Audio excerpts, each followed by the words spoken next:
have to specify the rating of the. When we say the motor means which will drive the load. Might be mechanical or hydraulic, whatever it is.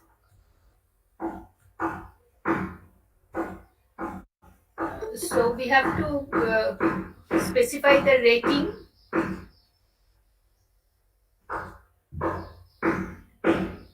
of the motor.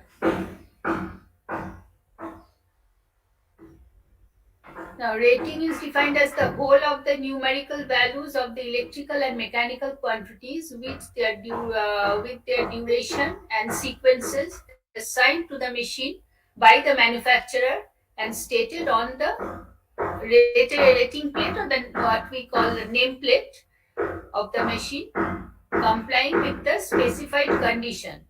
The duration and sequence may be indicated by a qualifying term. These terms are universally defined because when we specify the rating, we have to specify the duty cycle also. So we will discuss the duty cycle today.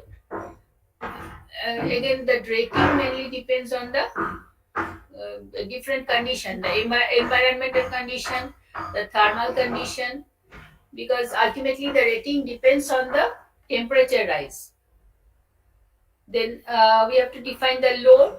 Load is all the numerical values of the electrical and mechanical quantities that signify the demand to be made on a rotating machine by an electrical circuit or a mechanism at a given instant.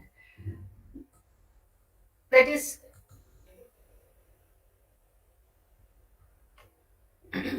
so if it is a pump, then the flow rate, the height, this will decide the load. Then rated output. The output correspond to the rating. That is the rating which is specified on the nameplate. For different machines, the output represents the following. For DC generator, the electrical power at the terminal expressed in watt. That is, in DC generator, there is no reactive power. So the electric power which is generated at the terminal, that will be the voltage into current that will give the power of the generator. For AC generator, the apparent electric power available at the terminal expressed in volt ampere together with the power factor. That is because in case of AC generator, we have active power and reactive power. Now the reactive power, the active power is the portion which will drive the load. Now, but the reactive power has to be supplied. Now, for AC generator, always we specify the volt ampere, because volt ampere is the, and ultimately the rating depends on the temperature rise. Now, temperature rise again depends on the losses. The main losses are the I square R loss in the field, in the both the stator and rotor circuit, and the core losses and the mechanical losses. Now, the I square R loss, that what we call the copper loss, is proportional to I square R. So it depends on the current, and the core loss depends on the voltage. So ultimately the loss will depend on volt ampere. Whatever be the active power, that loss ultimately depends on the volt ampere. So power factor volt ampere. Excuse me, ma'am. First পয়েন্টটা যেটা ছিল DC জেনারেটরে, মানে DC জেনারেটরে আউটপুটটা তো ma'am electrical output হয়, তাহলে তো ওটা ভিএ তে হওয়া উচিত ম্যাম, ভোল্ট অ্যাম্পিয়ারে। ওটা ওয়াটসে কি করে হচ্ছে? ওটা ওয়াটসে, ওটাকে ওয়াটস ডিফাইন করা, বিকজ তোমার রিঅ্যাক্টিভ পাওয়ার তো নেই, ঠিক আছে? রিঅ্যাক্টিভ পাওয়ার নেই, দ্যাট ইজ অ্যাক্টিভ পাওয়ার, কাজে ওটাকে ওয়াটে ডিফাইন করা হয়। যখন এসি আসছে, then we have the reactive power, so we have to define in terms of volt ampere, and the power factor has to be mentioned also, because the active power which the machine can deliver, that will depend on the power factor. If the Yes, power ma'am. Yes. factor is low, then the reactive power is high, but the output will be low. So for generator, always the design power factor is specified. For motor, in case of motor, electrical power is the input and mechanical is the output. So the motor nameplate rating that defines the mechanical power available. Output rating will define the mechanical power available at the shaft, and this is expressed in watt because this is active power. So আমরা যখন if you remember when we calculate the motor current, induction motor, if kilowatt is mentioned, voltage is mentioned, so our current will be that power divided by the efficiency, because the mechanical power is the output, so input will be the electrical, the voltage and the power factor করলে we will get the current. So for synchronous and asynchronous condenser, reactive power is in volt ampere, because these things are provided for compensating the reactive power. So it is specified area in volt amperes. Now, no load. How we define no load? The state of a machine rotating at normal speed under rated condition, but not giving any output or driving any load required of driving any load. So it is called no load. So under this condition, the machine is running. So it is only taking the losses from the supply. Now, similarly, we define the overload. Overload is any load in excess of the rated load. Rated load is 100% or 1 per unit. If it is exceeded, then we call the overload condition. Now, any machine is always designed to sustain overload for a specified time, but sustained overload, no machine can withstand, because temperature rise will exceed. So usually expressed numerically as the amount of the excess current measured as percentage excess current for generators and as percentage excess torque for motors, because generators are supplying electrical power to the different circuits. So what we are interested is whatever amount of current it can supply. So for generator, it is overload is normally specified in terms of percentage of the rated current, and for motor what we are interested in the torque of the motor. So it is defined in percentage of excess torque for motor. Then sustained overload, and overload sustained for sufficient long period to affect appreciably the temperature rise of the motor is called sustained overload. For a few minutes, any motor can withstand overload depending on amount of overload, but it cannot withstand a sustained overload. Sustained overload means when the overload is the time duration of the overload is sufficient to affect the temperature rise on the machine. But because the temperature rise curve, we will discuss the temperature rise also afterwards. It is an exponential curve, so some time is also a factor. The time it will require some time to increase the temperature. So if the duration is large, so the temperature will go on increasing. Then the momentary overload is overload for a small duration, and overload the duration for which is so short as not to affect appreciably the temperature rise of the motor or the machine, whatever it is. Then duty.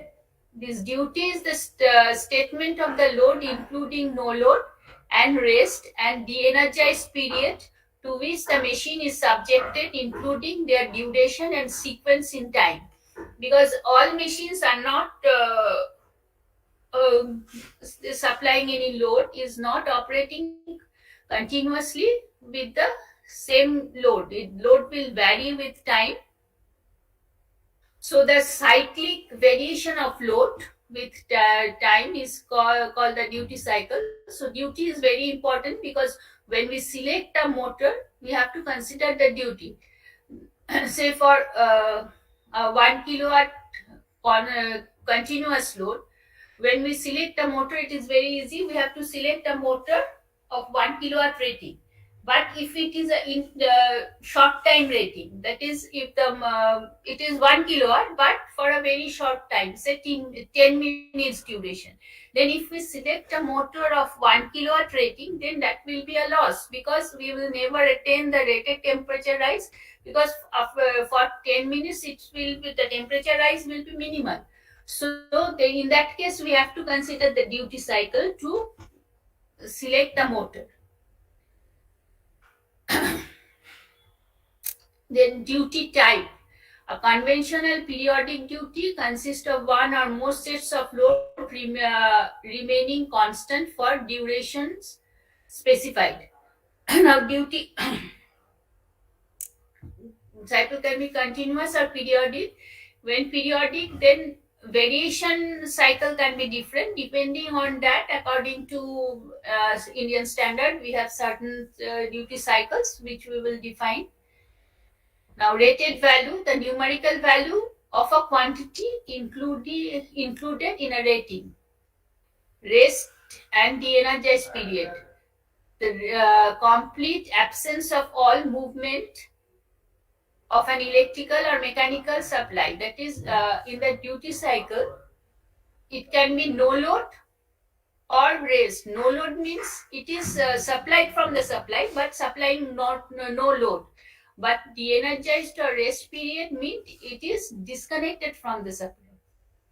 Thermal equilibrium, the state reached when the observed temperature rise of the several parts of the machine do not vary by more than 2 degree over a period of 1 hour. When we discuss the temperature rise, you will see that it is exponential curve. So theoretically, our exponential curve reaches a constant value at infinity.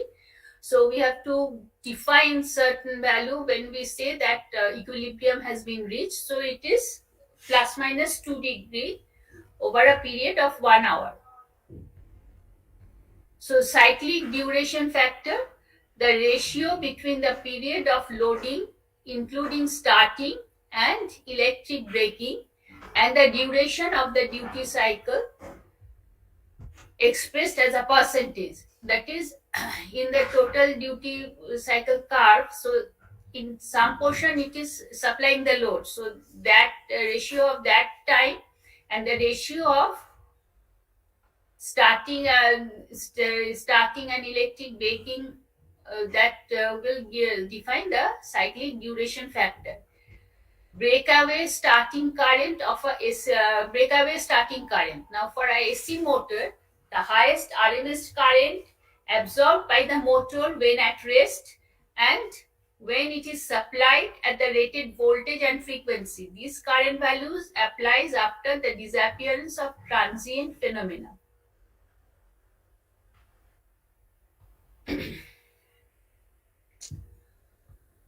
Breakaway torque, this is also for the AC motor. This smallest torque developed by the motor when at rest and when it is supplied at the rated voltage and frequency. The torque value applies after disappearance of transient phenomena. That is, initially there will be a transient. After the transient, the that condition we measure this. Pull-up torque.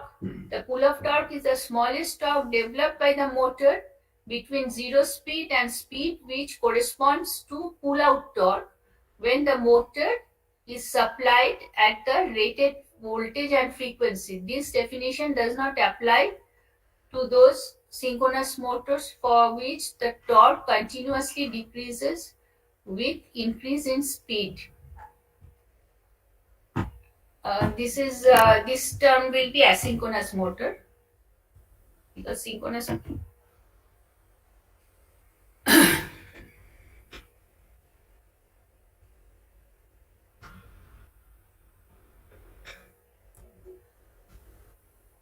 pull out torque of a AC motor. This is the highest torque that the motor can develop while running at rated voltage and frequency.